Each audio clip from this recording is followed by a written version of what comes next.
You got the raise you wanted 2 years ago, and the strange part is that nothing inside you actually changed. The number went up, the title went up, and the quiet feeling of, "I've made it," never showed up to the party.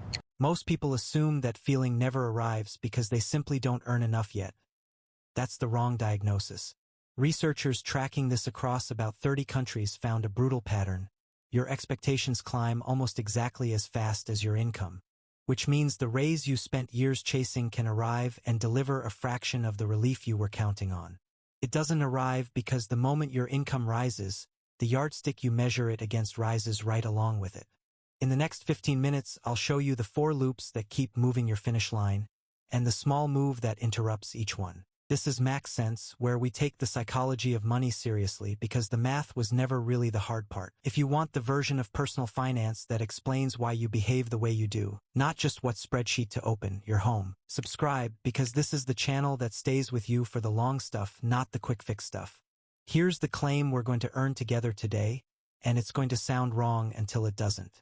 Let me start with something that should be impossible but happens to almost everyone who climbs. A person who felt fine on a smaller income gets a much bigger one, and somehow feels less secure than before. Their problems didn't get smaller, they just got more expensive, and the relief they were promised quietly evaporated. And the truly strange part is that they can usually see this happening to other people with total clarity.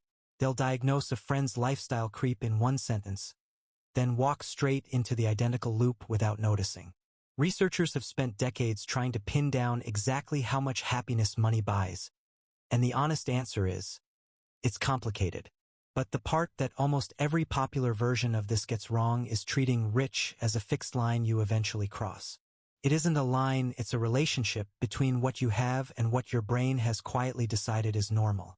So the real question was never how much you have, it's how fast the bar moved while you were busy chasing it. There are 4 mechanisms doing this to you, and they don't run one at a time, they run together. The first one is reference dependence, and it's the most powerful, so we'll spend the most time here. Your brain is not a calculator that tracks your absolute wealth. It's a comparison machine that constantly asks one question. Not, am I better off than last year? But where do I rank among the people around me right now?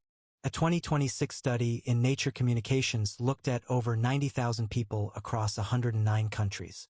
In 80% of those countries, well-being lined up more with your rank in the income order than with the dollar amount itself. The gap between low rank and high rank was about 1 full point on a 0 to 10 scale of life evaluation.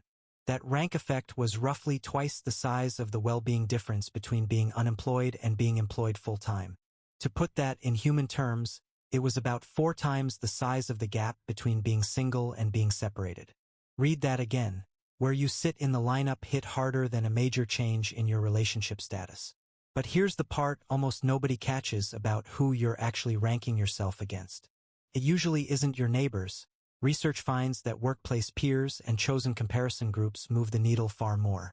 Picture someone who got promoted into a nicer office, and their car is suddenly the oldest one in the lot. Their income went up, but their reference set went up faster, so within a year they finance a car they never wanted before. Nothing about their commute or their needs changed, only the lineup they were standing in changed. And this is where the standard explanation breaks down because you can't stop comparing, that part is wired in. But the same study found a crack in this. In places with high community engagement, the rank effect shrank by about 80%. Translation, the more your identity is anchored in something other than your rank, the less power the rank has over you. What you can do is choose the lineup on purpose instead of letting whoever's nearby choose it for you. Once a quarter, write down whose financial life you've been silently scoring yourself against. Then ask if you actually chose them. The second mechanism is hedonic adaptation, and it's the reason every upgrade feels permanent for about a month. Researchers define it simply. The emotional intensity of good and bad circumstances fades the longer you live with them. The upgrade is real, the relief is real, and then your nervous system quietly recalibrates the new thing as the new normal. Think about the first time someone flies in a better seat. It feels like a different life entirely. 6 months later, that same seat is just the seat, and the regular seat now feels like a punishment they don't deserve. The financial cost stayed permanent, the emotional payoff did not, and the gap between them is where money quietly leaks. The first upgrade changes your life. The fifth one just changes your baseline. This is the part that surprises people the most, because it doesn't feel like greed from the inside. It feels like normal. Research across roughly 30 countries found that aspirations climb right alongside income, which softens the gain you were expecting. Picture someone who spent years dreaming of a specific apartment, finally signs the lease, and feels great for about a season. By the time the boxes are unpacked, the dream has quietly relocated to a place with one more room and a better view. The apartment didn't get worse, the goal just moved in with them and started paying no rent. Now, you've probably heard the famous version of this, the $75,000 happiness number, so let's handle it honestly. That number came from one 2010 study, in older dollars, measuring one specific kind of emotional well-being. Later work complicated it. Newer findings suggest the flattening mostly fits the least happy group, not everyone. So before the next upgrade, write the date down, and at 90 days check whether it still feels like the day you bought it. The third mechanism is the one that does the most damage over a lifetime, because it disguises itself as ambition. Almost everyone has said some version of this sentence. Once I hit that number, I'll finally feel safe. And then they hit the number, and instead of stopping, the number quietly doubles and the finish line walks away.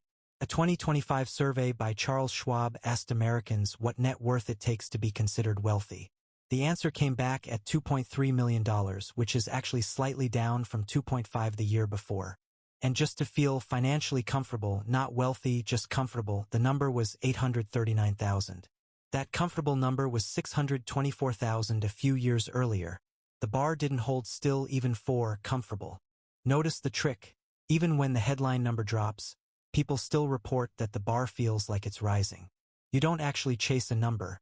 You chase the feeling you've imagined the number will finally unlock.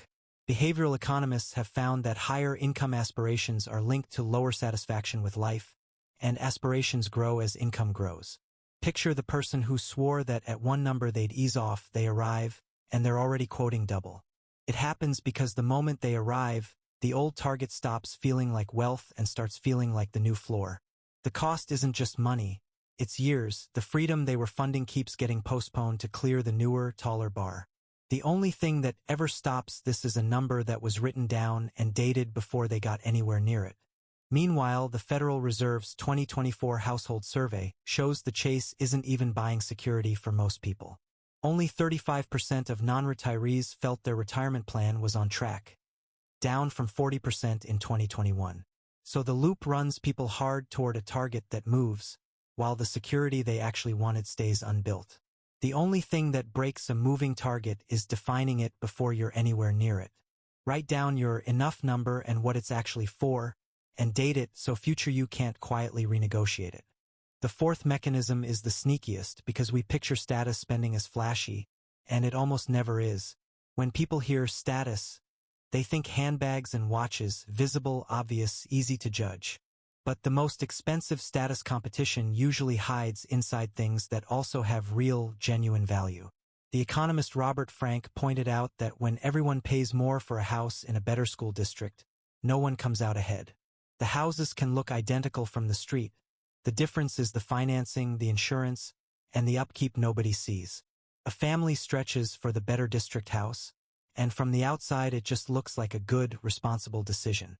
The real cost shows up later as a tax bill, an insurance premium, and maintenance that no guest will ever admire. The exit isn't to skip the house. It's to price the invisible tail before signing, not after the third surprise bill.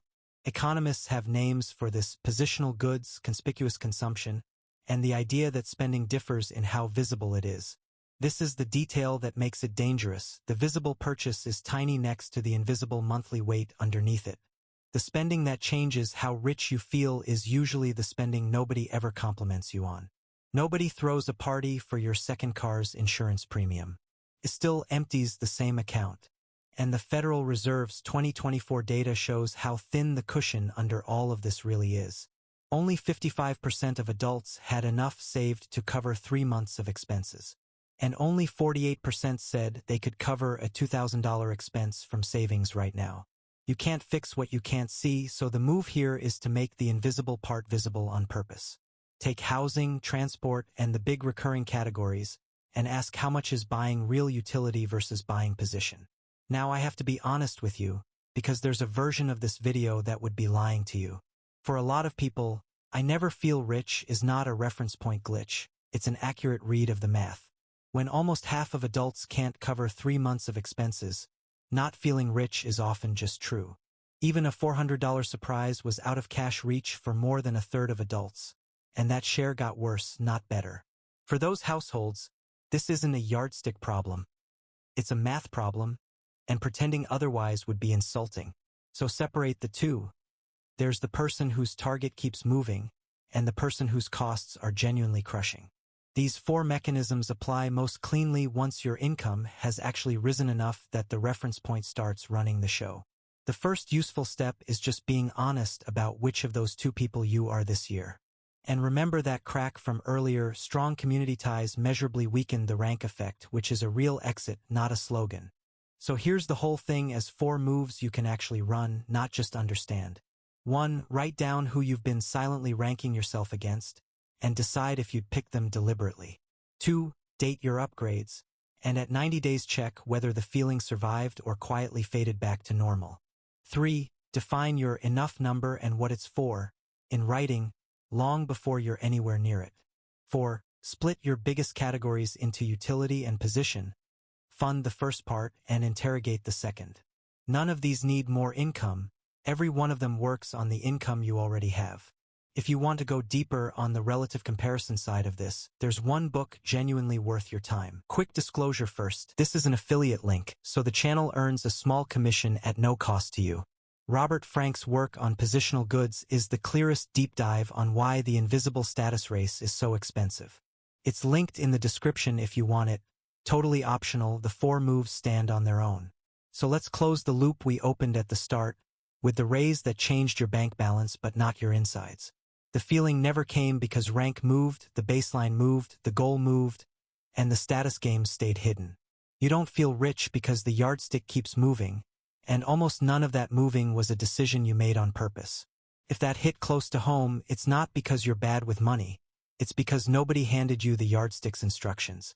Wealth was never the number, it was how still you could hold the line you measure it against. If this gave you one honest look at your own yardstick, subscribe and stay. The long stuff is where this channel lives.